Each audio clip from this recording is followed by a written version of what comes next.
This convention is very important. To have 3,000 people coming together around prevention is really exemplary across the world, and to have 46 countries represented and 200 or 300 people internationally, that is really important. Not only the size of the Congress, but also the fact that so many interested partners from Germany, but also abroad, are also cooperating in the PPT, and this is enormously impressive for me. The PPT really, in a wonderful way, succeeded in integrating the global dimension into a local setting. I think the secret to getting governments to invest in prevention is raising public awareness. It's public engagement. So when I hear Erich Marks say, well, we only had 10,000 people last year at our meeting, I say, wow, 10,000 people, that's 10,000 people who came and took part. Der Einbrecher ist das Gleiche, ist genau der gleiche in der Schweiz, er geht gleich vor und wir haben die gleichen Probleme. As you can see here, security was a big concern. Greater involvement in school and in other community assets. So kamen wir dann ziemlich schnell auch zu einer Expansion, besonders in Honduras und in El Salvador. Interventions to begin to reach to that level called neighborhood. What we've done is try to bring that down to look at the 6 pre-crime causal factors. The presentations at this event so far have, on a number of occasions, referred to the problem of violence against women. And I think that's an indication that there is growing recognition of the seriousness of this problem. There is a huge task ahead still to be done. But there are, in many countries now, legislation, intervention programs, policing reforms, various other activities taking place. And it's on this problem about public spaces that I want to focus today. And what I hope to achieve in this presentation is firstly to raise your awareness of the seriousness of this particular facet of the problem of violence against women, to encourage you to think about this and how it applies in your local context where you're working, to give you some ideas about how you might address this issue. And when asked about their experiences, you can see that a high proportion in the past year had experienced one form of harassment or another. What is perhaps quite concerning, surprising, was the number that had experienced stalking, the number that had experienced violent physical attack on the streets. Physical and psychological health impairment is a fairly obvious consequence. But what perhaps we think less about are the others. The restrictions on the freedom of movement of women and girls in the cities. The way they manage their movement to reduce risk. And this means in turn that they have very considerable constraints on their access to the opportunities that cities offer. Education, leisure, employment, and access to essential services. For the first time in 2007, the wild population reached the tipping point where those living in urban areas were more than those living in rural areas. And that, of course, dictates a shift in the way we see issues, in the way we discuss issues, and the way we then project our discourse, including in the prevention arena. We are also clear from the diagnosis we have conducted this far in 53 cities in 24 countries that crime impacts most on the urban poor, a notion that goes against many stereotyped thoughts that it is the poor who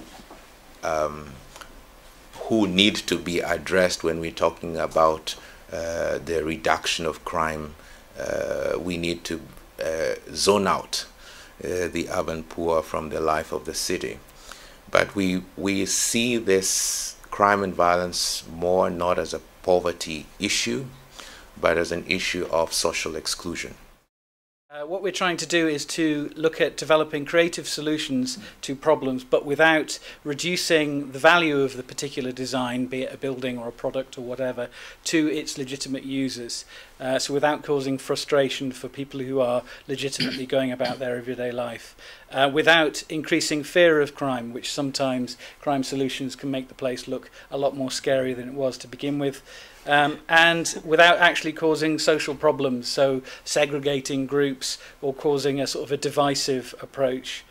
And finally, without causing things to actually be worse than they were in the first place. We've done a lot of different case studies looking at normal designs and the way in which crime issues have been considered. And so that's looking at the way in which design can improve education, improve health, social inclusion, etc. And obviously in some cases then these issues are very much going together with crime. So for instance, you might be addressing crime and you might also be looking to improve well-being. There is a perception, a strong perception that youth is a problem and a threat to society, especially when hanging out in an urban environment. There's what's called out-group homogeneity, where people who are not us are seen as being all the same, and this is something that I think young people suffer from. They're all tarred with the same brush. In the UK we have the term hoodies. I don't know whether that's come over here yet, but anybody with hoodie is a problem. What's interesting is that when you talk to actual shoplifters, they're quite happy that there are all these people that are being watched who are completely innocent but with hoods on, while they're quite happily going about their business committing crime dressed in a suit or something. Safety is a challenge in Johannesburg, and I think that it's not as alarming as people have the perception that Joburg is a very unsafe place, and I hope I can change that for you in a minute. However, the citizens of Johannesburg do suffer high levels of insecurity, and I think that must be also understood in the context of the consequences of the historical, geographical, social, and economic engineering and inequalities during the apartheid eras. The statistics just show that while the population's increasing, we are seeing a downward decline in crime. So I think that's an important sort of indicator of safety in Johannesburg. In terms of the responsibility of local authorities in crime prevention, I think that there's a very big focus on community development, on urban design management, protection of vulnerable groups, infrastructure upgrades, and improvements to bylaw compliance and enforcement, and emergency and disaster responses. We have a safety strategy in the city, and it also needs to be seen within the context of broader strategies within the city. We've just finalized our growth and development strategy going up to 2040, and safety is a key focus in the growth and development strategy. A lot of what I am engaged in is actually trying to move us from this system. It's had 200 or 300 years to prove itself, and it's as perfect as it ever will be. So let those folk who have spent their lives perfecting it go on with it the way it is, and it's time for us now to focus on this. And this is no longer about justice for offenders, the Mikado, let the punishment fit the crime. It's no longer that we need to debate, it's this that we need to debate. How crazy can you be to think that a rape crisis worker in most countries has to rely on being either a volunteer or a pittance that can be raised from baking cookies, when the police officer has a permanent job, and we know from all the research that that rape crisis worker is way, way more important to that woman than the police officer. And as you can see, the majority of women said they either had such experiences both during darkness hours and during daytime, or just during daytime. And of course this really does get distorted by the fact that women manage their movements in the city to reduce the risks of things happening, particularly after dark. So one has to interpret this rather carefully. There was awareness raising, but it wasn't just amongst women, it was amongst the communities more generally, and it was done in partnership with the police. The police convened events in these areas, and ICNIC-T contributed to those events, presenting a session on women's safety. So it became part of this broader agenda, and it was presented from a crime prevention point of view rather than a rights perspective. Now, for UN Habitat, with this type of understanding, we then set to develop tools, approaches that enable the municipalities not to add another responsibility beyond what policing has, but to articulate its core mandate in a different way, in a more multi-sectoral thinking, a more interdepartmental thinking, that focuses also not just on safety itself, but also on the feelings of safety. In this sense, we are now beginning to think about the need to develop a multi-dimensional assessment tool on urban vulnerability reduction to crime and violence. We are also consolidating together a toolbox. We know there are various toolboxes that we have around the world.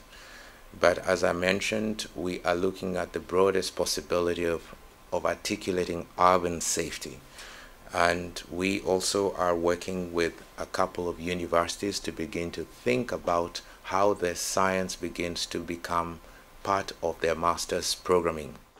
And what design tends to do is try and understand some of the needs or some of the requirements of young people and develop designs that meet those needs. What they also have been very much involved in is trying to involve young people in design planning and community safety. We did this work in the centre of Manchester, and what this enabled us to do was to develop a method for coming up with these design ideas. And then what we were able to do was to use that method and transfer it into a programme or a process for the young people to work with. So we developed a 12-week process. It's normally 10 or 12 weeks we run this for. And this becomes the Youth Design Against Crime programme. So it starts off with a launch event where we get the young people who are working on the project together. We do team building exercises with them, get them to know each other because often they're from different schools. The strategy really focuses on 6 key elements, and this is also important because these are the things that the public talk about, it's public issues, public perceptions, and we've kind of hung the strategy on looking at how do we improve public safety by ensuring that there's better bylaw enforcement, crime prevention, urban management. But parallel to that is it can only happen if there's a multi-agency approach. I think if there's collaboration, partnerships and alignment of internal departments, that's absolutely critical, and we're finding that that's working better and better. Basically, what this does is it takes the victimization survey data from the United States and multiplies it by the average decision that a civil court would take.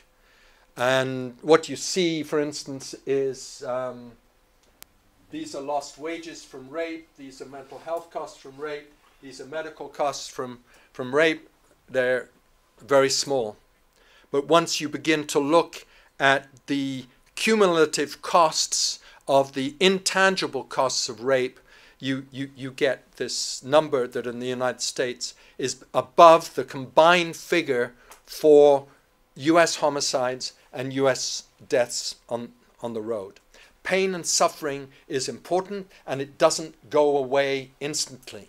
And in the case of violence against women, it may last a very long period of time and be very low visibility. And what this does is it tells those people who can only think in numbers, these are big, big numbers.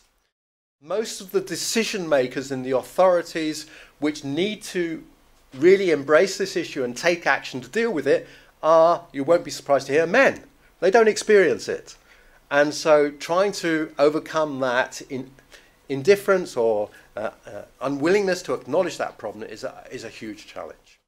And they did feel that they were listened to, and that gave them a sense of being able to achieve something. And for some people then that was a definite change in feeling of confidence, and some said that that was a life-changing experience. What we also found was that the young people must be actively engaged. So it's much better if they address real issues and they should actually be making decisions, and they need to benefit from the programme. And that's why it was important, I think, that they actually got the qualification out of it and had a sense of having achieved something. Lessons learned. I think an integrated approach is absolutely critical for dealing with safety issues, and I think accountability to political structures at local level make the difference to achieving better safety in cities. We have, of course, as a core theme within the city crime prevention strategy, measures aimed at gender violence prevention.